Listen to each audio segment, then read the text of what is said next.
Welcome back to Rise and Shine. I'm joined by Secretary of State Phil McGrane, and he's here to talk about a new executive order that he and Governor Brad Little worked on to protect elections in Idaho. Good morning. Thank you so much for joining us. Good morning. And so can you tell me a little bit about the executive order, about what it is? Yeah, last week, Governor Little issued an executive order that only citizens will vote in Idaho.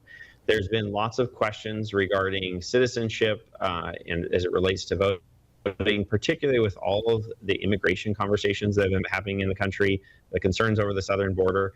And really, this was a call to action for our office to review the processes in Idaho's elections to ensure that only citizens are registering to vote.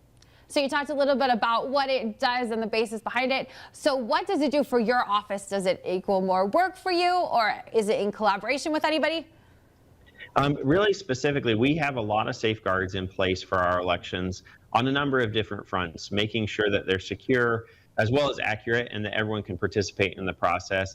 And this is really us reviewing our processes to make sure that whether intentionally or unintentionally, no non-citizens are able to register to vote. So part of it is us reviewing our systems, reviewing the safeguards that are in place, but then it's really enhancing what we are currently doing and adding to it.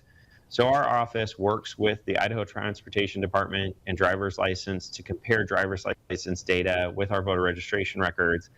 We're going to do that again, and specifically looking for this question on citizenship with the Real ID Act and the STAR cards. ITD has new information for us to be able to compare to. And then the real call to action is for us to work with the Department of Homeland Security.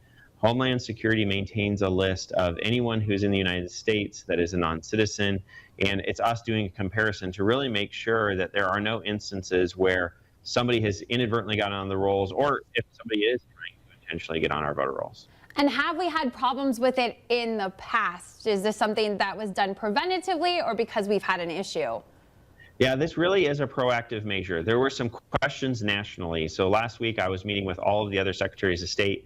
This was a topic while we were there because there was concerns over certain welfare agencies supplying voter registration forms across the country, and these agencies may be providing benefits to non-citizens.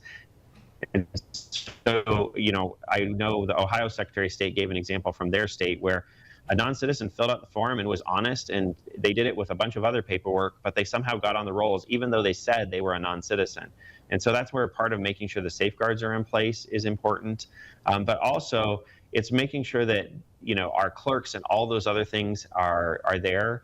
Historically in Idaho, to your question, we have not seen non-citizens on our voter rolls. There's been isolated instances, but it's really in the single digits that we've ever seen in our state.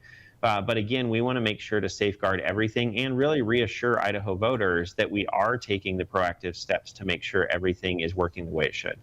And you have quite the vast website of information. Can people go there to find out more about voting, and what else can they find on voteidaho.com or .gov?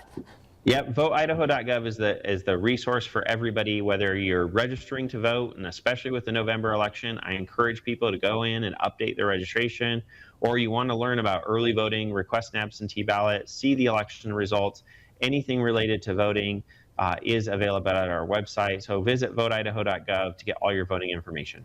Thank you so much for joining us this morning and talking to us about this.